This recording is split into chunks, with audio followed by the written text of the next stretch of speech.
السلام علیکم ورحمۃ اللہ وبرکاتہ۔ صوت الاسلام چینل میں خوش آمدید۔ امید کرتا ہوں کہ خیریت سے ہوں گے، جہاں بھی رہیں اللہ آپ کو سلامت رکھے۔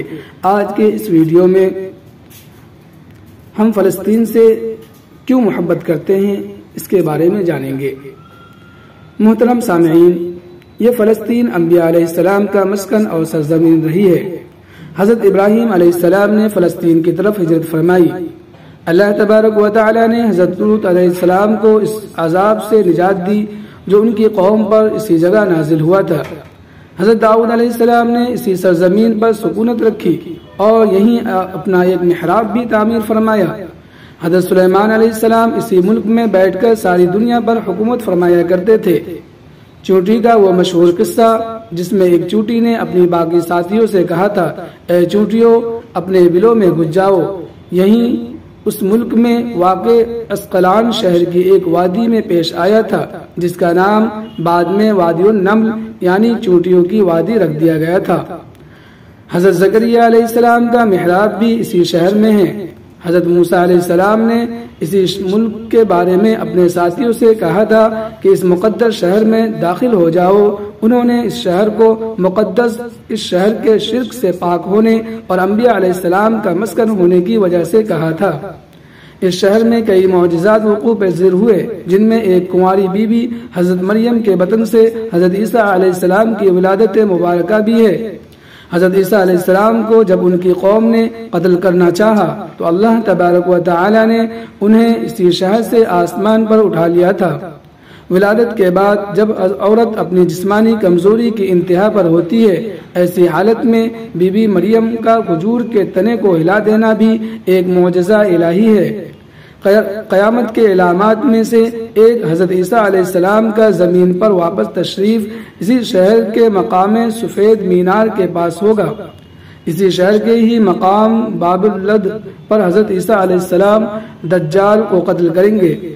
فلسطین ہی ارض محشر ہے۔ اسی شہر سے ہی یاجوج و ماجوج کا زمین پر قتال اور فساد کا کام شروع ہوگا۔ اس شہر میں وقوع پذیر ہونے والے قصوں میں سے ایک قصہ طالوت اور جالوت کا بھی ہے۔ فلسطین کو نماز کی فرضیت کے بعد مسلمانوں کا قبلہ اول ہونے کا اعزاز بھی حاصل ہے۔ ہجرت کے بعد حضرت جبرائیل علیہ السلام دوران نماز ہی حکم ربی سے آقا علیہ السلام کو مسجد اقصی یعنی فلسطین سے بیت اللہ یعنی کعبہ مکہ مکرمہ کی طرف رخ کرا گئے تھے۔ جس مسجد میں یہ واقعہ پیش آیا وہ مسجد آج بھی مسجد قبلتین کہلاتی ہے۔ حضور اکرم صلی اللہ علیہ وسلم معراج کی رات آسمان پر لے جانے سے پہلے مکہ مکرمہ سے یہاں بیت المقدس یعنی فلسطین لائے گئے۔ سرکار دو عالم صلی اللہ علیہ وسلم کی اقتداء میں انبیاء علیہ السلام نے یہاں نماز ادا فرمائی۔ اس طرح فلسطین ایک بار پھر سارے انبیاء کا مسکن بن گیا۔ سیدنا ابو ذر رضی اللہ عنہ کہتے ہیں کہ میں نے رسول اللہ صلی اللہ علیہ وسلم سے عرض کیا کہ زمین پر سب سے پہلی مسجد کون سی بنائی گئی؟ تو آپ صلی اللہ علیہ وسلم نے فرمایا کہ مسجد حرام یعنی خانہ کعبہ۔ میں نے عرض کیا کہ پھر کون سی مسجد بنائی گئی؟ آپ صلی اللہ علیہ وسلم نے فرمایا مسجد الاقصی یعنی بیت المقدس۔ میں نے پھر عرض کیا کہ ان دونوں کے درمیان کتنا فاصلہ تھا؟ آپ صلی اللہ علیہ وسلم نے فرمایا کہ 40 برس کا، اور تو جہاں بھی نماز کا وقت پالے وہیں نماز ادا کر لے، بس وہ مسجد ہی ہے۔ وصال حبیبنا صلی اللہ علیہ وسلم کے بعد حضرت ابو بکر رضی اللہ عنہ کا ارتدال کے فتنہ اور دیگر کئی مسائل سے نمٹنے کے لیے عسکری اور افرادی قوت کی اشد ضرورت کے باوجود بھی ارض شام یعنی فلسطین کی طرف آپ صلی اللہ علیہ وسلم کا تیار کردہ لشکر بھیجنا بھی ایک ناقابل فراموش حقیقت ہے۔ اسلام کے سنہری دور فاروقی میں دنیا بھر کی فتوحات کو چھوڑ کر محض فلسطین کی فتح کے لیے خود سیدنا عمر کا چل کر جانا اور یہاں پر جا کر نماز ادا کرنا اس شہر کی عظمت کو اجاگر کرتا ہے۔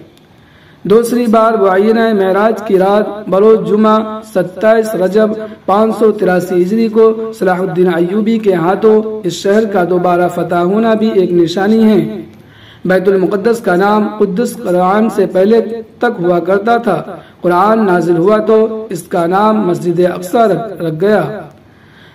قدس اس شہر کی اس تقدیس کی وجہ سے ہے جو اسے دوسرے شہروں سے ممتاز کرتی ہے۔ اس شہر کے اصول اور اسے رومیوں کے جبر و استدلال سے بچانے کے لیے 5000 سے زیادہ صحابہ کرام رضی اللہ عنہم اجمعین نے جام شہادت نوش کیا، اور شہادت کا باب آج تک بند نہیں ہوا، سلسلہ ابھی تک چل رہا ہے۔ یہ شہر اس طرح شہیدوں کا شہر ہے۔ مسجد اقصی اور بلاد شام کی اہمیت بالکل حرمین شریفین جیسی ہی ہے۔ جب قرآن پاک کی یہ آیت والتین والزیتون وطور سینین وہذا البلد الامین نازل ہوئی تو ابن عباس رضی اللہ عنہ کہتے ہیں کہ ہم نے بلاد شام کو التین انجیل سے، بلاد فلسطین کو الزیتون زیتون سے، اور طور سینین کو مصر کے پہاڑ کوہ طور جس پر جا کر حضرت موسیٰ علیہ السلام اللہ پاک سے کلام کیا کرتے تھے استدلال کیا، اور قرآن پاک کی یہ آیت مبارک وَلَقَدْ كَتَبْنَا فِي الزَّبُورِ مِن بَعْدِ ذِكْرِ إِنَّ الْأَرْضَ يَرِثُهَا عِبَادِيَ الصَّالِحُونَ سے یہ استدلال لیا گیا کہ امت محمد حقیقت میں اس مقدس سرزمین کی وارث ہے۔ فلسطین کی عظمت کا اندازہ اس بات سے بھی لگایا جا سکتا ہے، یہاں پر پڑھی جانے والی ہر نماز کا اجر 500 گنا بڑھا کر دیا جاتا ہے۔